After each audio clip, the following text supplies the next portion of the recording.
시간 또 예언의 반복되는 순서, 다니엘과 요한계시록이 말하게 하라 제 10강입니다. 아까 9강에서 마쳤는데 10강은 땅 짐승의 특징들을 보여주고 있어요. 처음에는 어린 양의 특징을 가지고 있는데 두 가지 기초가 되는 원칙이 있었죠. 정치적, 시민적인 그런 자유와 종교적 자유. 그러니까 정치적 자유와 종교적 자유 또는 시민적 자유와 종교적 자유.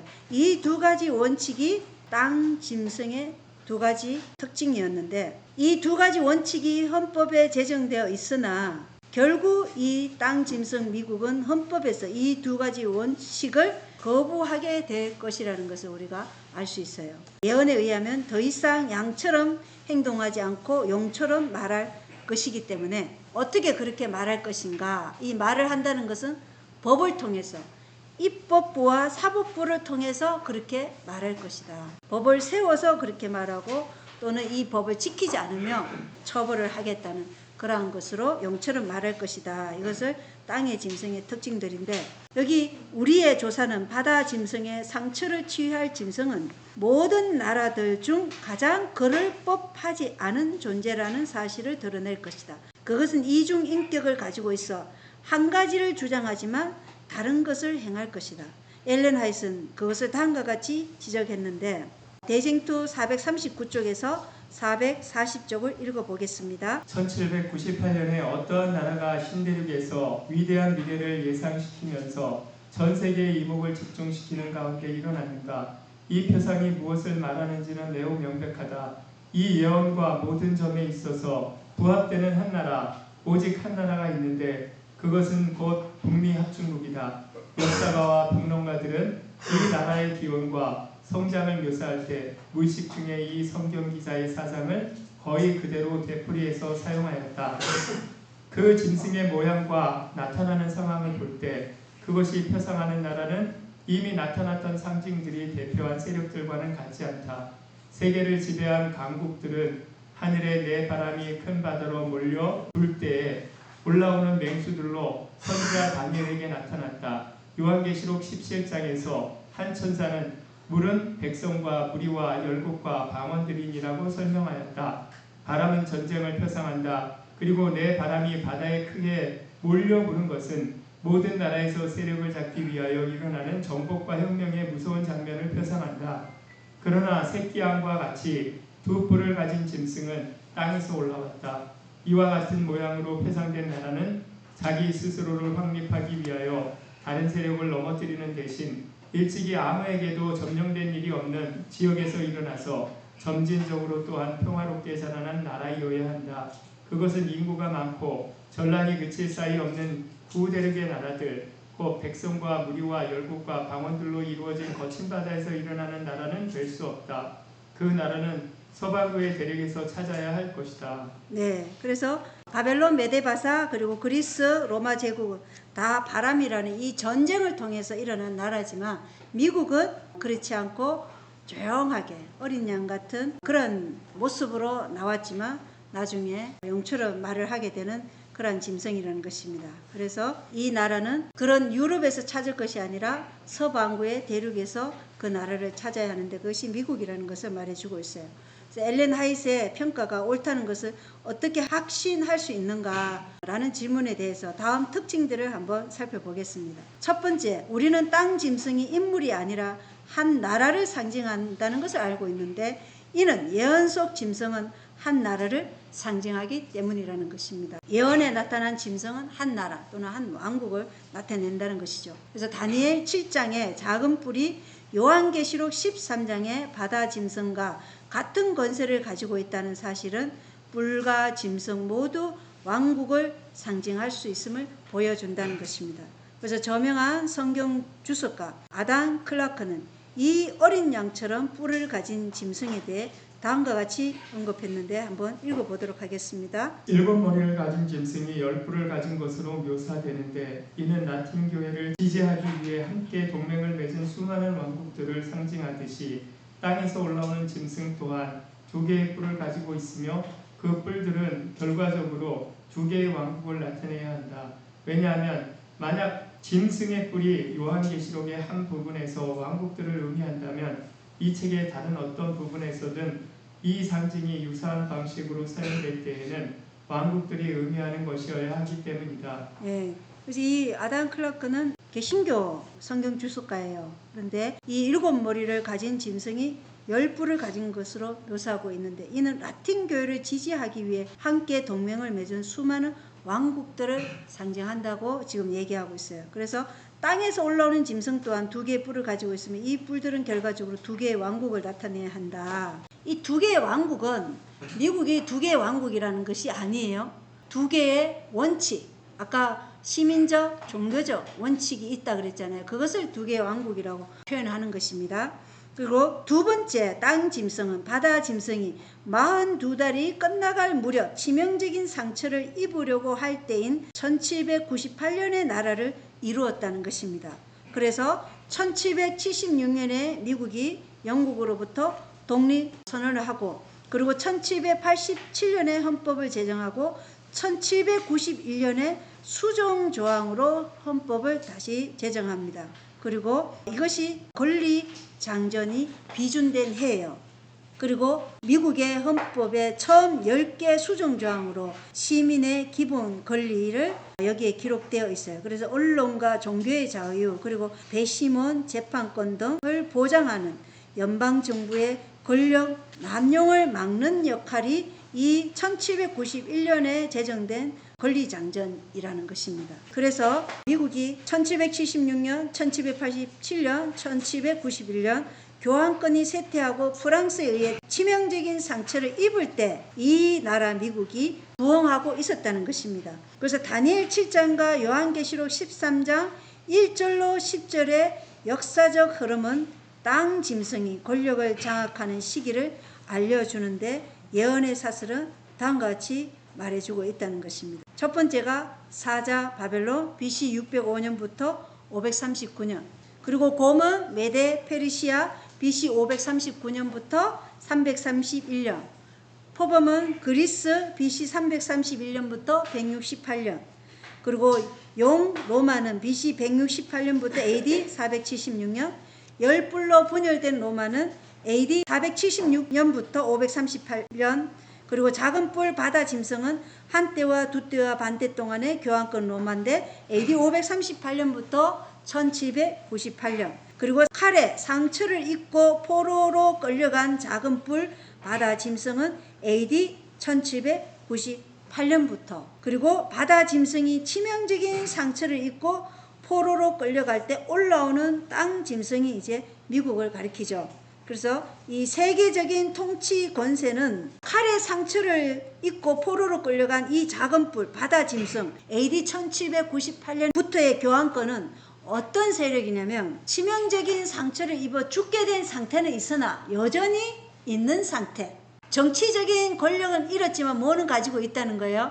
종교적인 것은 여전히 가지고 있는 그 치명적인 상처를 입은 교황 로마라는 것입니다. 그래서 세계적인 통치 권세는 없으나 제수잇을 통해 개신교를 멸망시키고 교황권이 부활하도록 비밀스럽게 일하고 있는 상태가 칼의 상처를 입고 있는 상태다.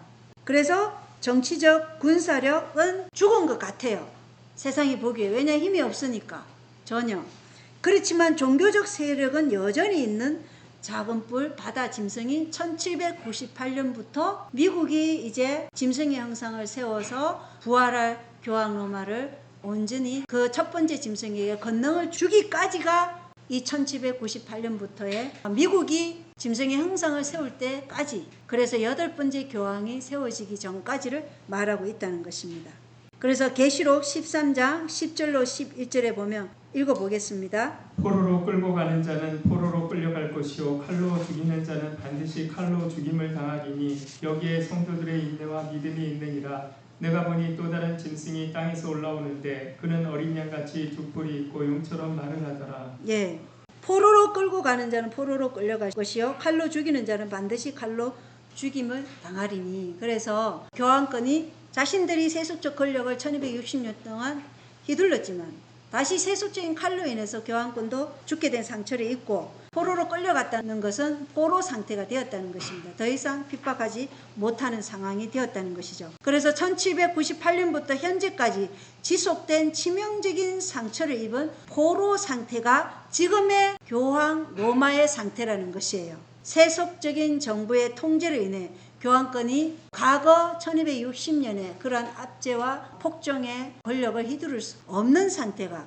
지금 여전히 있는 상태나 죽은 것 같은 그런 상태라는 것입니다. 그리고 이 여전히 미래에 일어날 상황들은 세속적 정부들이 미국의 영향력으로 인해 미국이 짐승의 형상을 세웠기 때문에 미국의 영향력으로 인해 제한을 해제하고 무슨 제한을 해제할까요? 교황권이 세속적 권력을 휘두르지 못하도록 통제하고 있는 그 제한을 해제한다는 것이에요. 그 제한을 해제하고 칼을 되돌려 줄 때 치명적인 상처가 치유될 것이라는 거예요. 그래서 교황 로마가 부활할 것을 우리에게 말해주고 있어요. 지금 우리가 엘렌 화이트 평가가 옳다는 것을 어떻게 확신할 수 있는가를 지금 첫 번째, 두 번째를 살펴보았고, 이제 세 번째, 요한이 환상에서 이 짐승을 보았을 때 그것은 마치 식물처럼 싹이 트고 있었다는 것입니다. 여기 마태복음 13장 7절을 읽어보겠습니다. 더러는 가시나무들 사이에 떨어짐에 가시나무들이 돋아나 그것들을 숨막히게 하였느니라. 네, 더러는 가시나무들 사이에 떨어져 숨막히게 했지만 요한이 환상에서 이 짐승을 보았을 때 그것은 마치 식물처럼 싹이 트고 있었다는 것입니다. 그래서 이 짐승은 아직 그 권세의 정점에는 이르지 않았지만 교황권이 몰락했을 때 미국은 막 활동을 시작하는 단계였어요. 그걸 지금 얘기하고 있는 것이, 이 요한이 환상에서 이 짐승을 보았을 때 마치 식물처럼 싹이 트고 있었다는 것은 미국을 가리키는 거예요. 그래서 이 짐승은 아직 그 권세의 정점에는 이르지 않았지만 이제 막 활동을 시작하는 단계였다. 그리고 네 번째, 다니엘 7장의 짐승들과는 대조적으로 땅의 짐승은 무리와 나라와 방언과 백성 가운데서 일어나지 않았다는 것입니다. 바벨론, 메도 페르시아, 그리스, 로마 제국은 다 무리와 나라와 방언과 백성 가운데서 일어났죠. 무엇을 통해서? 전쟁을 통해서, 바람이라는 이 전쟁을 통해서 일어났지만 이 미국은 그렇게 일어나지 않았다는 것입니다. 아시아와 유럽을 지배했던 이전 짐승들과는 다른 곳에서 권세를 얻었을 것이다, 이렇게 되어 있어요. 아시아라고 되어 있지만 우리가 살고 있는 이 한국, 중국, 이 아시아를 얘기하는 것이 아니라 저 서아시아. 왜냐하면 처음 두 왕국 바벨론과 메데 페르시아는 지금 현재 바벨론이 오늘날 이라크죠. 바사는 오늘날 이란이에요. 그래서 그 곳이 어디냐면은 메소포타미아 지역하고 서아시아 지역이라는 것이에요. 거기서 두 왕국이 나왔고, 그 다음에 다음 두 왕국인 그리스와 로마는 유럽에서 나온 왕국이라는 것이에요. 유럽 왕국. 그래서 이 지역이 아닌 다른 곳에서 미국이 권세를 얻는다는 것을 우리에게 말해주고 있어요. 그래서 예언의 사슬의 성취는 동쪽에서 서쪽으로 움직이는데 다니엘 7장의 처음 두 나라는 서아시아에서 일어나고 그 다음 두 나라는 유럽에서 일어난다는 것입니다. 그래서 따라서 이 나라는 아시아와 유럽의 서쪽 어딘가에서 일어나야 하며 아메리카 대륙은 유럽 바로 서쪽에 있다는 것이에요. 그 다음 다섯 번째, 이 미국에 대해서 이 짐승은 물이 없는 인구 밀도가 낮은 지역에서 일어났을 것이라는 거예요. 물이 없다는 것은 무엇을 나타내죠? 인구가, 물은 백성을 나타내기도 하잖아요. 그죠? 그래서 인구가 별로 없는 그런 곳에서 일어났을 것인데 그것을 계시록 17장 15절과 이사야 17장 12절로 13절이 얘기해주고 있다는 것입니다. 계시록 17장 15절 읽어보겠습니다. 또 그가 내게 이르되 내가 본 물들 곧 음료가 앉아있는 물들은 백성들과 무리들과 민족들과 언어들이니라. 예, 그래서 다른 네 왕국은 이 물들에서부터 일어났다는 것을 얘기해 주고 있어요. 그리고 이사야 17장 12절로 13절 읽어보겠습니다. 바다 소리 같은 소리를 내는 많은 백성의 무리에게 화가 있을지어다. 강한 물이 몰려오는 것 같이 몰려오고. 예, 이 물은 많은 백성을 얘기하는데 미국은 그러한 인구 밀도가 낮은 지역에서 일어났을 것을 얘기하고 있고, 그가 세력을 얻기 전에는 유럽에서 박해받는 여자에게 피난처를 제공했을 것을 계시록 12장 16절을 통해서 우리가 읽어보았습니다. 계시록 12장 16절 읽어보겠습니다. 땅이 여자를 도와 자기 입을 벌려 용이 그의 입에서 내뿜은 홍수를 삼키니. 예, 땅이 박해받는 여자에게 피난처를 제공했다는 것을 계시록 12장 16절이 말하고 있다는 것입니다. 그리고 여섯 번째, 이 미국에 대해서 요한계시록 13장 11절에는 거센 바람이 물을 휘젓거나 사나운 짐승들이 이전 권세들과 우위를 두고 다투는 것에 대한 언급이 없다는 것이에요. 다니엘 7장의 예언은 각 짐승이 이전 짐승과 싸우고 그리고 이전 짐승을 패배시키고 그 자리를 차지했다고 말하지만, 이 어린 양 뿔 달린 짐승은 이전 짐승들과 근본적으로 다른데, 이 짐승은 첫째 짐승과 동시대에 존재하거나 공존하지만 첫째 짐승이 훨씬 더 오래되었다는 것입니다. 바로 앞에 있던 바다 짐승과 싸우고 그 자리를 차지하는 대신 바다 짐승이 잃어버린 권세를 회복하도록 돕고 그 짐승의 형상을 세우고 그 표를 새겨서 그 짐승을 경배할 것이라는 것을 우리에게 보여주고 있어요. 그러나 그 시기가 있는 것이었죠. 예. 바로 그게 세워지는 것이 아니라 교황권이 비밀스럽게 일을 해서 그 일을 완성하도록 지금 하고 있는데, 그 단계가 거의 다 왔다는 것을 우리가 알 수 있죠. 그리고 일곱 번째, 이 미국은 천천히 올라온 뒤 이 나라는 세계적인 초강대국으로 성장한다. 이렇게. 왜냐? 이 나라가 세계적인 초강대국이 아니면 어떻게 경제적으로 매매를 금지할 수 있냐 이 말이에요. 트럼프 대통령의 관세 정책 봤지 않습니까? 그죠? 미국이 기침하면 다른 나라들은 감기가 걸리는 거예요. 독감. 관세 정책에서 보면 그렇습니다. 그래서 이 세계적인 초강대국으로 성장한 이 나라가 경제적으로 매매를 금지하고 군사적으로 짐승의 표를 죽음의 형벌로서 시행하게 될 것이라는 거예요. 그리고 정치적으로는 모든 나라가 첫 번째 짐승을 경배하도록 설득한다는 것입니다. 말이 설득이지 사실은 강압을 하게 되는 것이죠. 이렇게 할 정도로 미국이 초강대국으로 성장했다는 것입니다. 처음에는 평화롭고 작았고 양처럼 보였으나 결국은 강력한 강대국이 된 것이죠. 미국이. 그래서 미국의 인구 증가는 그 성장을 다음과 같이 묘사하고 있는데, 1701년에는 26만, 1776년 이때가 독립선언을 한 해죠. 그때가 280만, 그리고 1800년도가 523만 6천, 1900년도가 7621만 2천이고 1950년대가 1억 5132만 5천이고 2025년도 현재는 3억 5천만 이상이라고 합니다. 한국은 2025년도 11월 기준으로 보면 5112만 명이래요. 5112만인데 미국은 우리보다 3억이나 인구가 많다는 것입니다. 그리고 여덟 번째, 이 미국에 대해서 제7일 안식일 예수 재림교 해석자들은 어린 양 같은 두 뿔이 미국 건국의 기반인 두 가지 원칙을 상징한다고 가르칠 때 일관성이 없다는 비난을 받아왔다는 것입니다. 우리 재림교의 해석학자들이. 그들은 제7일 안식 예수 재림교인들에게 이렇게 말한다는 것이죠. 왜 너희는 요한계시록 13장에서 두 뿔이 두 가지 원칙을 상징한다고 믿는 반면 다니엘서와 요한계시록의 다른 구절에서는 뿔이 왕국을 상징한다고 가르치는가? 예를 들면 다니엘 7장의 넷째 짐승의 10뿔과 다니엘 8장의 순양처럼 왜 그렇게 가르치냐 이거예요. 이 연구를 계속하면서 우리는 모순이 전혀 없다는 것을 알게 될 것인데, 이 두 가지 원칙의 근간에는 구별되고 분리된 두 왕국을 가진 한 나라라는 개념이 있다는 것을 이해하게 된다는 것입니다. 그래서 두 개의 뿔이라는 것은 시민의 자유, 그러니까 정치적 자유를 얘기하는 것이고, 하나는 종교의 자유라는 두 가지 원칙을 상징하는 것이라는 것을 여기에서 말하고 있다는 것이에요. 미국이 이 두 가지 원칙에 의해서 세워진 나라다. 그래서 땅의 짐승은 두 뿔을 가진 어린 양 같은 하나의 짐승 또는 하나의 나라라는 것입니다. 다시 말해 이 두 왕국이 있는 한 나라를 의미하는데 가장 유사한 구절이 다니엘 8장 3절이라는 것입니다. 읽어보겠습니다. 그때 내가 눈을 들어보니 보라 강 앞에 두 뿔 가진 순양 한 마리가 서 있는데 그 두 뿔이 길더라. 그러나 한 뿔이 다른 뿔보다 길었고 그 긴 것은 나중에 났더라. 예, 메대 바사도 두 뿔이었죠, 그죠? 그런데 순양 한 마리가 서 있어요.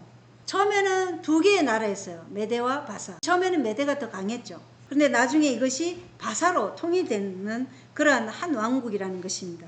그래서 이것처럼 미국이 두 왕국, 구별되고 분리된 두 왕국을 가졌다는 것을 이걸 이제 우리가 잘 이해를 해야 되는데 뒤에 가면 설명이 계속 나오기 때문에 잘 이해하면 이 두 왕국이라는 것은 나라가 두 개로 쪼개진 게 아니라 미국이 두 가지 원칙을 가지고 있다는 것을 얘기한다는 거. 시민적 자유와 종교적 자유를 얘기한다는 것입니다. 그리고 해석하는 천사는 이 두 뿔이 한 나라 안에 두 왕국, 즉 메대와 페르시아를 상징한다고 다니엘서 8장 3절이 그렇게 우리에게 말해주고 있어요. 다니엘서 8장 20절을 읽어보면 내가 본 두 뿔 달린 순양은 메대와 페르시아의 왕들이요. 예, 이렇게 성경이 성경을 설명해 주고 있다는 것입니다. 자, 그리고 9번째 이 미국에 대해서 어린 양이라는 단어는 요한계시록에 29번 등장하며 항상 그리스도를 가리킨다는 것입니다. 그래서 결론은 이 나라가 어린 양이신 그리스도께서 믿으셨던 것과 같은 두 왕국을 믿는다고 주장하지만 실상은 자신의 발언에 모순되게 요한계시록 12장에 나오는 7머리 달린 박해하는 용처럼 말할 것이다. 처음에는 시민적 자유와 종교적 자유로 두 가지 원칙으로 세워진 나라지만 이것이 나중에 용처럼 말하는 그러한 나라가 미국이라는 것을 보여주고 있다는 것입니다. 자, 그리고 두 단계의 행적을 보면 요한계시록 13장 11절은 땅 짐승의 전체 행적을 요약하고 있는데 예언적 사슬의 시작점과 종점은 예언이 시작되는 바로 그 시점에서 묘사하는 것이 요한계시록의 갈래라는 것입니다. 계시록 13장 11절은 땅 짐승의 전체 행적을 요약하고 있어요.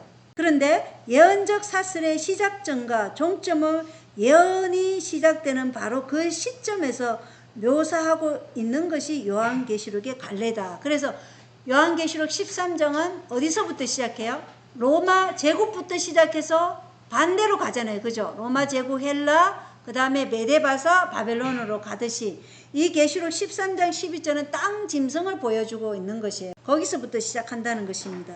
계시록은 복잡하지만 구조를 이해하고 다니엘서와 함께 면밀히 검토하고 연구해야 될 책이에요. 요한복음 5장 39절에 보면 예수께서는 성경 기록들을 탐구하라, 연구하라고 말씀하셨어요. 그러니까 요즘 많은 사람들은 피상적이에요. 성경 본문과 실험하면서 어려운 구절을 공부하고 싶어 하지 않아요. 왜냐하면 너무나 듣는 설교에 익숙한데 예전에는 그래도 성경을 찾으면서 했지만 지금은 뭐예요? TV 하면 그냥 틀어놓으면 그냥 끝이잖아요. 교과도 그렇고. 예, 그래서 이렇게 실제적으로 눈을 마주 보면서 이런 설교도 이렇게 하고 있는 교회가 있지만 그렇지 않은 교회는 다 TV를 통해서 그냥 TV는 사단이 고안해낸 것인데 왜냐하면 우리가 TV를 보면 그냥 거기서 말하는 걸 듣기만 해요. 그죠? 그리고 내가 생각할 시간 이런 게 없어요. 듣기만 하는 거. 근데 지금 우리의 신앙이 지금 그런 상태가 지금 되어가고 있다는 것이에요. 근데 우리가 이런 책을 각자가 연구하시면서 내 것으로 삼아야 돼요. 이것이 그러한가 아니한가. 피상적인 신앙을 하다 보면 핍박이 오면 그런 자들은 다 떨어져 나간다는 거예요. 이 성경 본문과 실험하면서 어려운 구절을 공부하면서 그렇게 해야 되는데 모든 걸 너무 쉽게 얻기를 원해요.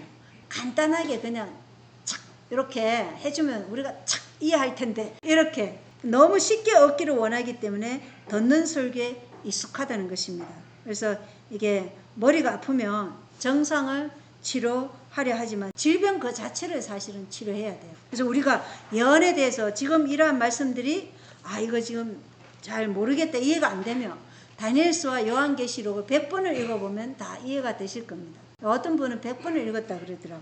이 다니엘서와 요한계시록.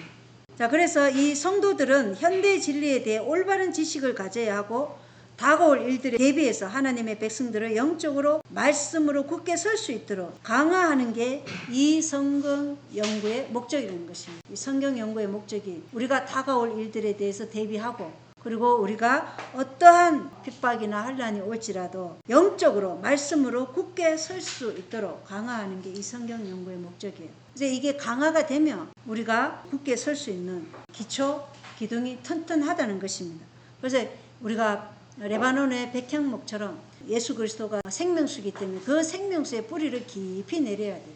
그래서 백향목은 어떠한 태풍이 와도 흔들리지 않아요.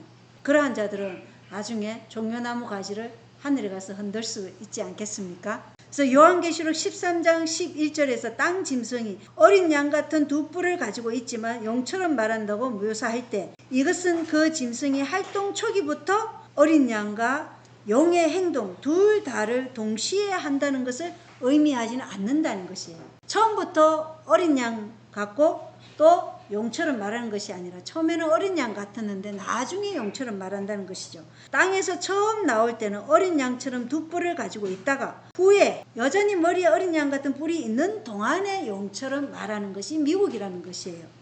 구조적으로 요한계시록 13장 11절은 땅 짐승의 두 단계 행적을 요약하고 있는데, 계시록 13장 12절로 18절은 용의 단계에 초점을 맞추고 있어요.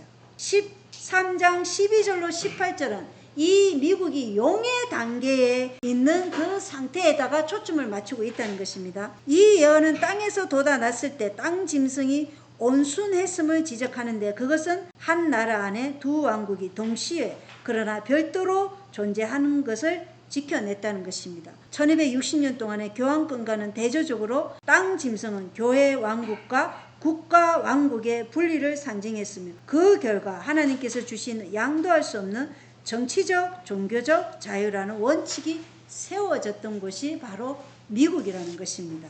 그래서 종교와 정치는 분리된 상태에서 출발했지만 이 나라가 용처럼 말할 때는 정치와 종교가 연합한 상태일 때 용처럼 말을 한다는 것입니다. 그래서 엘렌 화이트는 땅 짐승이 권세를 잡으며 부상하는 첫 번째 단계에 대해 다음과 같이 기록했는데, 각시대 대쟁투 441쪽에 있는 말씀입니다. 그 두 뿔 가진 새끼양 같은 짐승은 어리고 순진하고 온순한 것을 나타내고 있으며, 선지자가 올라오리라고 말한 그대로 1798년에 나타난 합중국의 성격을 적절히 묘사하고 있다.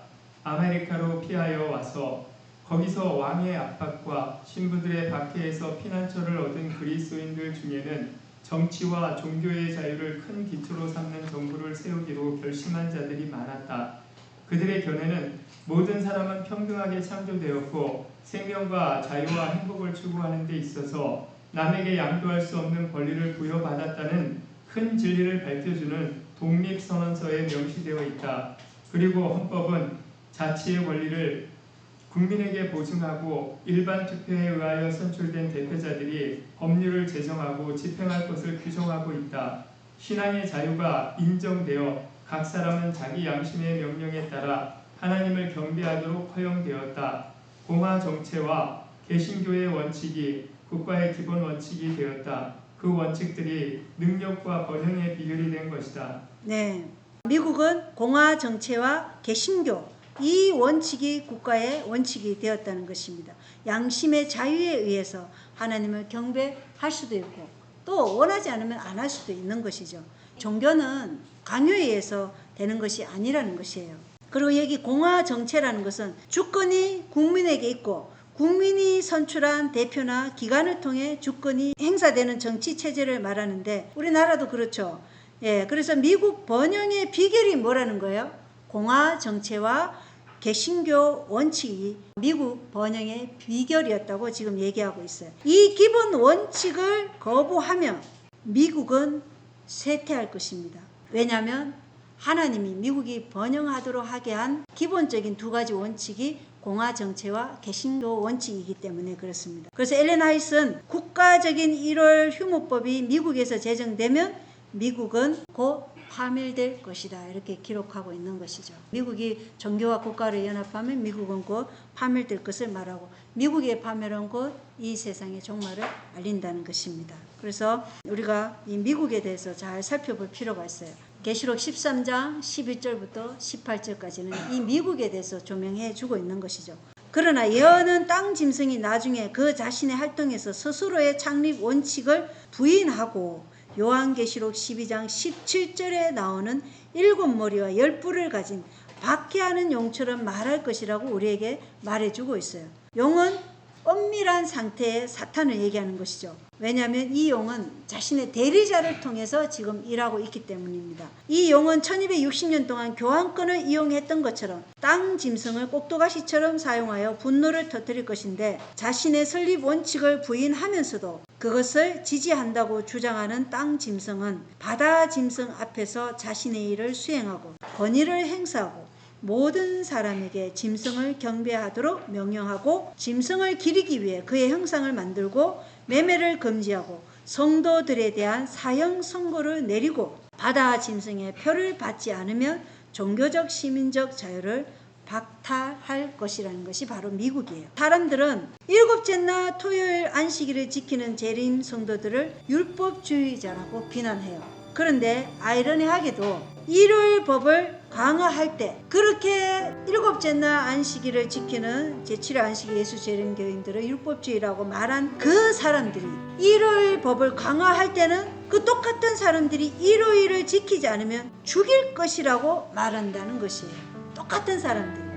일곱째나 안식일을 지키는 SDA인에게는 율법주의라고 말하면서 일요일 휴무법이 제정이 되면 그 똑같은 사람들은 일요일을 지키지 않으면 죽일 것이라고 말한다는 것입니다. 사람들이 죽음이 두려워 또는 매매를 금지당하는 것이 두려워 일요일을 강제로 지키도록 하는 것보다 더 큰 율법주의는 없다는 것이에요. 그래서 우리가 이 율법주의가 나중에 그들이 참으로 율법주의자가 된다는 것을 알 수 있어요. 그래서 이러한 일들이 일어날 것을 우리는 계시록 13장을 통해서 알 수 있다는 것입니다. 10강 강의 마치겠습니다. 기도하겠습니다.